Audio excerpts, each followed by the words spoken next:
රැවටෙන්නේ නැතුව ජීවිතය ගත කරන්නේ කොහොමද? මේක ගොඩාක් මිනිස්සුන්ට තියෙන ගොඩාක් ලොකු ප්‍රශ්නයක්. ඒකට හේතුව තමයි ලෝකේ ගොඩාක් මිනිස්සු රැවටිලා. කාට හරි රැවටිලා ඒ රැවටිච්ච දේ හින්දා දුක විඳවමින් කල් ගෙවන්නේ. ඒ වගේම සමහර මිනිස්සුන්ට එක පාරක් රැවටීමට අහු වුණාට පස්සේ ඒකෙන් ගැලවෙන්න බැරුව දඟලන ස්වභාවිකුත් වෙනවා.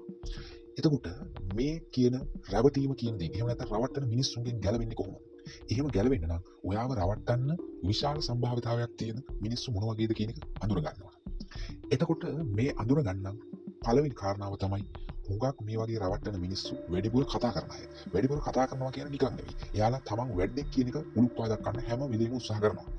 ඒක කරන්නේ තමන් කරපු වැඩ අතිශෝක්තියෙන් ප්‍රකාශ කිරීමෙන් හෝ එහෙම නැත්නම් තමන් නොකරපු වැඩ එකතු කිරීමෙන් මේ කතාව ගෙනියනවා. එතකොට මේ බොරු හෝ ඇත්ත කතාවට අහු වෙලා හුඟක් මිනිස්සු මේ මිනිස්සයා වැඩක් කියලා පිළිගන්නවා. එතකොට අර මිනිස්සයාට ලේසියෙන් තව මිනිස්සෙක් අල්ලගන්න, මෝඩ කරගන්න, රවට්ටන්න පුළුවන්කම ලැබෙනවා. එතකොට දෙවෙනි කාරණාව තමයි මේ ඊළඟට ඉන්න මිනිස්සු වැඩි කතා කරන්නේ නැති වෙන්න පුළුවන්. හැබැයි එයාලා තමන්ගේ නැති ගතිගුණ පෙන්වන්න කරන කට්ටිය වෙන්න පුළුවන්. ඒ කියන්නේ පිනට දහමට ලැබි කියලා පෙන්වන්න පුළුවන්. ඒ වගේම තමන් උගත් කියලා පෙන්වන්න පුළුවන්. අනිත් මිනිස්සුන්ට උදව් කරනවා කියලා පෙන්වන්න පුළුවන්. අන්න ඒ වගේ එයාලඟ ඇත්තටම නැති දෙයක් උකහා පාමින් තමන්ගේ ස්වභාවයෙන්, ඒ කියන්නේ තමන්ගේ ක්‍රියාකලාපයෙන් තමන් වැඩක් කියලා පෙන්වන්න කට්ටිය ඉන්න පුළුවන්. එතකොට සමහර වෙලාවට මේ මිනිස්සයා කියලා ඔයාව රවට්ටන්න ඕනේ නැහැ. ඔයා ඉබේම මේ මිනිස්සයා රවට්ටනවා. අන්න ඒ කට්ටිය ඉන්න පුළුවන්. එතකොට මෙතෙන් දැනගන්න ඕන කාරණා තමයි මේ ගතිගුණ තියෙන ඇත්තම මිනිස්සු ඉන්නත් පුළුවන්. ඒත් ඕනකට වඩා වැඩියෙන් කරන්න හදන මිනිස්සු ඉන්නවා නම් ඒ දේ උගක් වෙලාවට මේ මිනිස්සුන් සැලකීමක් වෙන්නේ.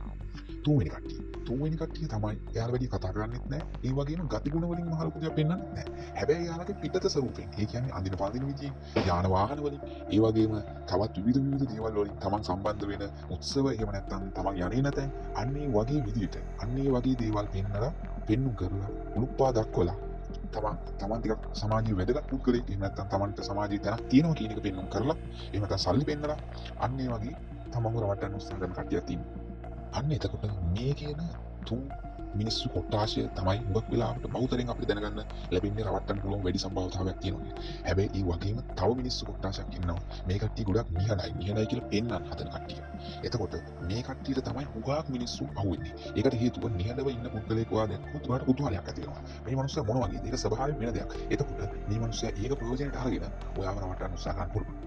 එතකොට මෙන්න මේ කියන පුද්ගල කොට්ටාශ වලින් ඈත් වෙන්න හෝ එහෙම නැත්නම් හරියට මේ පුද්ගල කොට්ටාශ අධ්‍යයනය කරලා හරියටම ඔයාව රවට්ටන්න හදන්නේ මොන වගේ පුද්ගලෙක්ද කියන එක හඳුනගන්න ගොඩක් වැදගත්.